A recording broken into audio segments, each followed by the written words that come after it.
बिहार में योग्य और योग्यता किसी से छुपी नहीं है कि बिहार में कितने योग्य और मेरिट वाले लोग पहुंचे हुए हैं और हैं। आज हम बात करने वाले हैं आपकी विकास कुमार से। ये शिक्षक बनने का सपना संजोए, बीएड किए और ये विकास कुमार जी और इनके भाई, दो भाई पूरे गांव में एक अपना शिक्षा के क्षेत्र में पढ़ाई के साथ साथ पढ़ाते हुए शिक्षा का परचम लहराया और 2011 के एसटीईटी में क्वालिफाइंग नेचर जो एग्जाम थे उसमें अपनी योग्यता को दिखाया और सफलता प्राप्त की। सफलता प्राप्त करने के बाद जो सर्टिफिकेट प्राप्त हुए, उस सर्टिफिकेट को पाने के बाद 1 से 2 दिन के ही भीतर विकास कुमार के छोटे भाई की मृत्यु हो जाती। छोटे भाई के सपनों को साकार करने के लिए विकास कुमार लग जाते हैं और शिक्षक बनने की राह पर अपने आप को झोंक देते। आज मैं आपकी बात कराना चाहता हूं ऐसे अभ्यर्थी से जो 2011 से शिक्षक का सपना लिए हुए 2011 के स्टेट को पास किया, सीटेट 2015 को पास किया, सीटेट 2016 को पास किया, बीटेट 2017 को पास किया, सीटेट जुलाई 2019 पेपर 1 पेपर 2 दोनों पास किए, झारखंड पीजीटी पास किया और अंतिम जो परीक्षा के परिणाम आए वो 2019 एसटीईटी मेरिट में आए। अब इनका विषय जो था वो एसटीईटी था। मैं इनसे ही सारे सवालों के जवाब लूंगा कि किन किन कठिनाइयों से अभी तक गुजरना पड़ा है और सरकार की गलत नीतियों का आज तक ये शिकार होते आ रहे हैं। स्वागत करना चाहूंगा विकास कुमार जी का अपने इस स्टडी चैन यूट्यूब चैनल पे। स्वागत है आपका विकास जी हमारे चैनल पे। धन्यवाद सर, आप अपने चैनल पे हमें इंटरव्यू के लिए बुलाए हैं। जी विकास जी, हम आपसे एक बात जानना चाहते हैं क्योंकि आप बहुत ही क्वालिफाइड हैं, क्योंकि आप शिक्षा के क्षेत्र में लगभग 15 वर्षों से 12 तक के बच्चों को आप पढ़ा रहे हैं और आपने बताया कि 2011 का एसटीईटी भी आपने दिया और 2019 का भी स्टेट दिया, बाकी बीच में बहुत सारे एग्जाम आपने क्वालिफाई किए। आप बताइए कि 2011 के स्टेट और 2019 के स्टेट में कितना अंतर है? 2011 का स्टेट, जैसा कि हम फर्स्ट बार स्टेट 2011 सरकार के द्वारा ली गई, तो वह सिर्फ एक पात्रता परीक्षा थी सर जी। और स्टेट जहां 2019 की जहां तक बात है, वह पहले से ही विज्ञप्ति में लिखा हुआ था कि यह एक पात्रता सह प्रतियोगिता परीक्षा है और सीट के अकॉर्डिंग रिजल्ट दिया जाएगा, कोटिवार रिक्तिवार। इस हिसाब से वीडियो कॉन्फ्रेंसिंग के द्वारा बिहार बोर्ड के जो चेयरमैन है आनंद किशोर जी, उन्होंने स्टेटमेंट दिया था और इसी उत्साह से हमने इस फॉर्म को भरा था। इतने दिन से तो हम एग्जाम दिए पात्रता परीक्षा, जिस वजह से नहीं हुआ, इसमें अगर हम मेरिट में आएंगे तो मेरा तो सिलेक्शन पक्का है जी। तो 2011 में जब आप क्वालिफाई हुए थे तब से लेकर के आज तक आप क्यों और किस कारण से आपकी नौकरी अभी तक नहीं लग पाई? 2011 में एग्जाम हम क्वालिफाई किए और उस समय हम अनट्रेंड शिक्षक करके एग्जाम दिए थे, हम दोनों भाई जी। और उस समय जो अनट्रेंड, तो उसके बाद जो हमारे यहाँ 12 में जब सर्टिफिकेट अररिया जिला में वितरण हो रहा था, तो हम दोनों भाई सर्टिफिकेट लेने गए थे और डॉक्टर से भी दिखाए थे अपने भाई को। और सर्टिफिकेट आज मंगलवार को जैसे लाए और बुधवार को सवेरे हमारा भाई पढ़ा रहा था, अचानक तबीयत खराब हुआ और उसकी डेथ हो जाती है। अचानक हमें बहुत बड़ा झटका लगता है क्योंकि हम 2 ही भाई थे और कुछ दिन तो हम पढ़ाई लिखाई से थोड़ा अनभिज्ञ हो गए। उसके बाद 13-14 सेशन में मामा जी सबके कहने पर जो है हम जाके हरियाणा से बीएड किए, कुरुक्षेत्र यूनिवर्सिटी से जी। और वहां से हम पास आउट हुए। फिर 14 में जो है अप्लाई हुआ चौथे चरण के लिए, उसमें हम आवेदन किए जी। और जगह कम से कम 25 जिला में हम आवेदन किए और बहुत सारे खर्चों का वहन करते आवेदन किए। काउंसलिंग भी 5-6 जिला में करवाए जी। लेकिन कुछ जिले में पैसा का जो होता है सेटिंग गेटिंग के चलते मेरा नियोजन वहां नहीं हो पाया। अच्छा। उसके बाद 16 में आवेदन किए, जिसका शिक्षक का 19 तक में क्लियर हुआ। पंचम चरण कोर्ट का जो शिक्षक का जो केस वाला चल रहा था जी हाई कोर्ट से सुप्रीम कोर्ट में वेतनमान के लिए, जिसके चलते वो 16 का जो शिक्षक नियोजन का प्रक्रिया था 19 तक खींचा गया जी। और उस 19 तक में फिर 19 को खत्म हुआ। फिर छठा चरण का नियोजन तो आज तक किसी से छिपा नहीं हुआ है कि जो छठा चरण का फिर से अभी तक आवेदन चल ही रहा। 18 तारीख तक चलेगा आवेदन, 18 अगस्त से 17 सितंबर तक उसमें आवेदन हम किए हुए, लेकिन उम्मीद नहीं है कि इसमें भी हमें हो पाएगा। अच्छा, मतलब अच्छा एक बात विकास जी बताया जाए कि आपके तो एसएसटी सब्जेक्ट हैं और एसएसटी सब्जेक्ट में एकेडमिक मार्क पे अभी बहाली चल रही है और एकेडमिक मार्क आपके कितने बन रहे हैं? मेरे सारे 63% मार्क्स बन रहे हैं सर। 63.5%। आप बताइए विकास जी कि इस 63.5 के मेधा सूची होने के कारण आपकी नियोजन प्रक्रिया में आपको बाधा आ रही है और इसी कारण से आपको नहीं हो पा रहा है?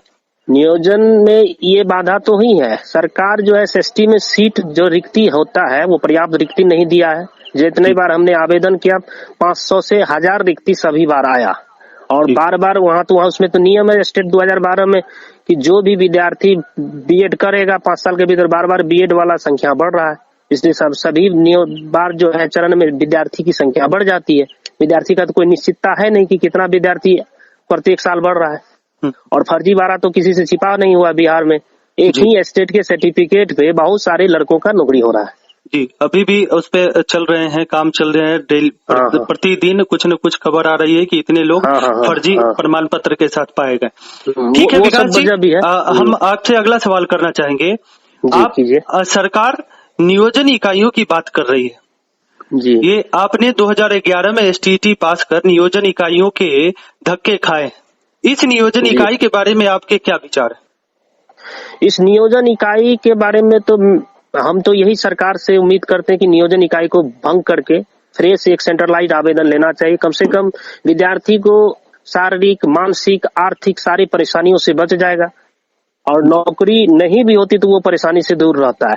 यहाँ तो न नौकरी हो रहा है, शारीरिक, आर्थिक, मानसिक सारी परेशानियों को झेलना पड़ता है और समाज में हर व्यक्ति उसको जो है मुखौटा बना लेता है। हर समय पूछता भाई आपका नौकरी कहाँ हुआ, आपका नौकरी कहाँ हुआ। हमेशा उसको सिर झुका के बात करना पड़ता है, लगता है कोई गुनाह किया है जी। तो समाज में इस नियोजन प्रक्रिया के कारण एक तो नौकरी की बहुत सारी दिक्कतें, कठिनाई आ जाती है और इस नियोजन प्रक्रिया के कारण समाज में एक जो जल्दी से नौकरी होने की स्थिति बनती थी, इसके कारण इस नियोजन प्रक्रिया के कारण नौकरी नहीं मिल पाती है और समाज में आपका प्रतिष्ठा का हनन होता है। चलिए हम आपसे अगला सवाल करेंगे। एसटीईटी 2019 को आपने क्या सोचकर दिया था, पात्रता परीक्षा या प्रतियोगिता परीक्षा? तो जैसा कि हम विदित 10 वर्षों से शिक्षक बनने के प्रयास में लगे हुए हैं और नियोजन इकाई में धक्के खा खा के तो हम सोचे कि आज तक शिक्षक नहीं बन पाए और इस बार सुनहरा मौका है हमारे लिए कि इस बार जो है जो मेरिट में आएगा उसकी नौकरी पक्की है जी। और एकेडमिक की भी बात नहीं है, इसीलिए हम पूरा जोर से तैयारी की और जनवरी 2020 में अररिया में एग्जाम दिए। उस समय भी 125 क्वेश्चन सही बना के आए। दुर्भाग्यवश उस एग्जाम को भी मई जिस दिन रिजल्ट आना था एक दिन पहले रद्द कर दिया गया। फिर से एग्जाम कहीं ऑनलाइन एग्जाम हुआ और 18 सितंबर 2020 को हम एग्जाम पटना गए। पाटलिपुत्रा कॉलोनी में मेरा एग्जाम था और उस समय भी हम 125 से 125 क्वेश्चन सही बना के आए और जिसमें मेरा नॉर्मलाइज करके 115.42 नंबर आया जी। और मेरिट लिस्ट में 686 यूआर में मेरा सिलेक्शन हुआ, जबकि हम बीसी कैटेगरी से आते हैं। मेरा अच्छे मार्क्स आने के कारण मेरा बीसी से यूआर में हम चले गए। अच्छा, तो मतलब आपने इतनी मेहनत की क्योंकि आप 2011 के स्टेट का दंश झेल चुके थे और आपने जी जान लगाकर मेहनत की, दिन रात मेहनत की और अपने कैटेगरी से निकल के आपने यूआर कैटेगरी में आकर के 686वां रैंक लाया और आपको जब रैंक ये मिला तब लगा आपको कि अब हमारी नौकरी सुनिश्चित है। परंतु उस दिन तो हम बहुत खुश हुए, परंतु सरकार ने भीड़ तंत्र में के दबाव में आकर के 26 जून को एक लेटर जारी किया और इसमें आपके 115 नंबर के बराबर 68 नंबर वालों को भी आप ही के मार्क्स के समतुल्य कर दिया गया, यानी मेरिट के बराबर नन मेरिट कर दिया गया।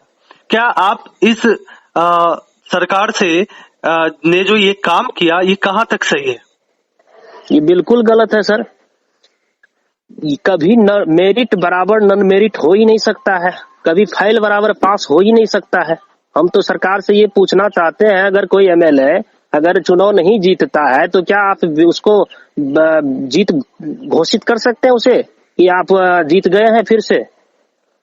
मेरिट बराबर नन मेरिट कैसे हो सकता है जब आप पहले ही विज्ञप्ति में दे दिए कि जितने का स्टेट में मेरिट लिस्ट में आएगा, और पूरा क्या कहते हैं कॉन्फ्रेंस करके आपने बताया कि हाँ मेरिट में जो आएगा उसकी नियुक्ति पक्की है।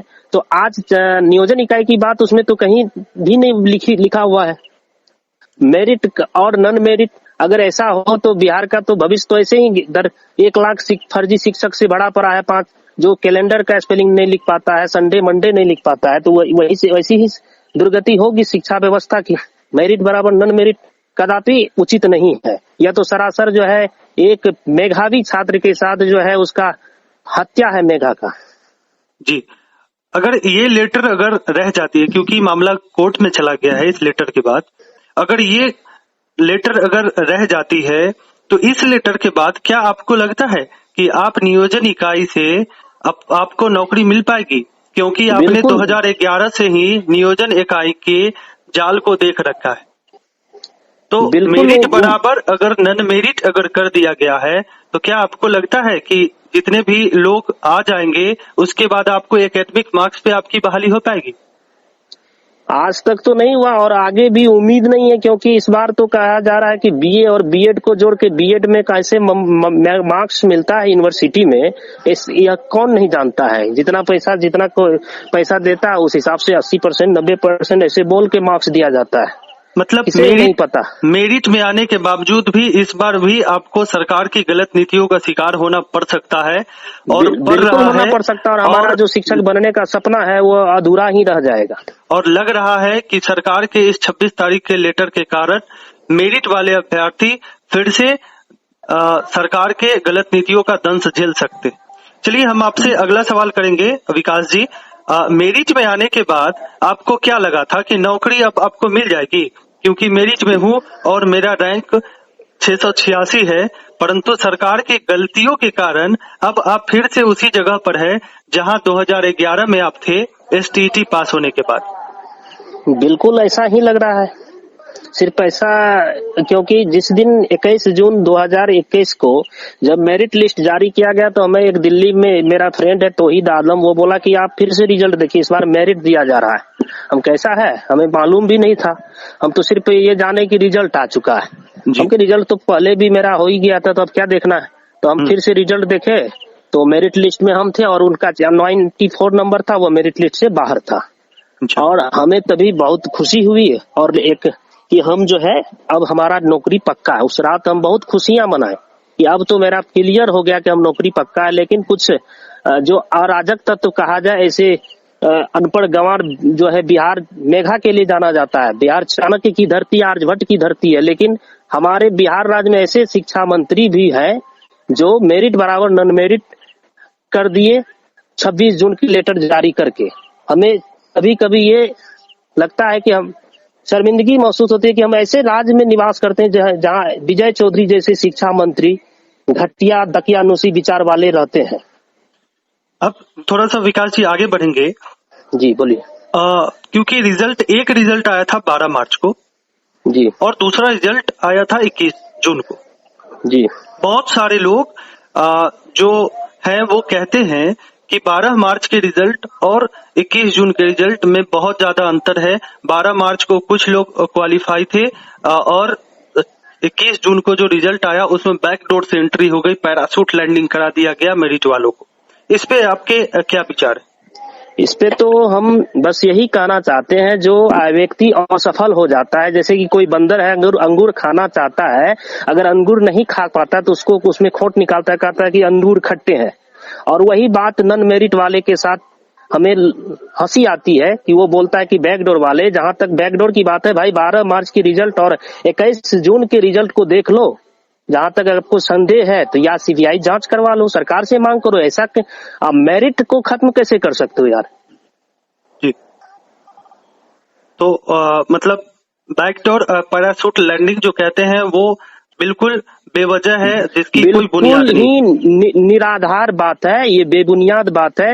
वो बात एक ही बात है कि जो लोग असफल हो जाते हैं, कुछ न कुछ खोट निकालते हैं कि हमें भी कुछ मौका मिल जाए, इस तरह की बात करके, बस और कोई बात नहीं है। ये दकियानूसी बातों का जो सरकार जो है विचार रखती है, उसी का परिणाम है कि ऐसा बोलने का उसको मौका मिल गया। नहीं तो 26 लेटर का अगर जून का लेटर अगर जारी नहीं होता, ये नन मेरिट वाले की औकात नहीं थी कि ये भी बात बोल सकता था कि बैकडोर वाले हैं भाई। जी, आपसे अगला सवाल कि आप सरकार से और शिक्षा विभाग से क्या मांग करते? हम सरकार और शिक्षा विभाग से यही मांग करते हैं कि आपने जो विज्ञापन 2019 में निकाला था, जिस बिंदु पे, उस बिंदु को अक्षरशः पालन करे, क्योंकि बिहार मेघा का धरती है, चाणक्य का धरती है, वाल्मीकि का धरती है और आर्यभट्ट का धरती है, जहां मेघा का शब्द सभी दिन से पूजा हुआ है। और एक शिक्षक साधारण नहीं होता है, शिक्षक के हाथों में प्रलय और शांति दोनों छिपा रहता है। इसलिए हम सरकार को चेतावनी देना चाहते हैं कि अगर आप शिक्षक को साधारण समझते हैं तो इसका बहुत बुरा परिणाम मिलेगा आपको, मेरिट का हक देना ही पड़ेगा आपको। जी, और आप अपने मेरिट अभ्यर्थियों को, जो भी आपके मेरिट वाले भाई बंधु हैं, बहना है, उनको आप क्या संदेश देना चाहेंगे?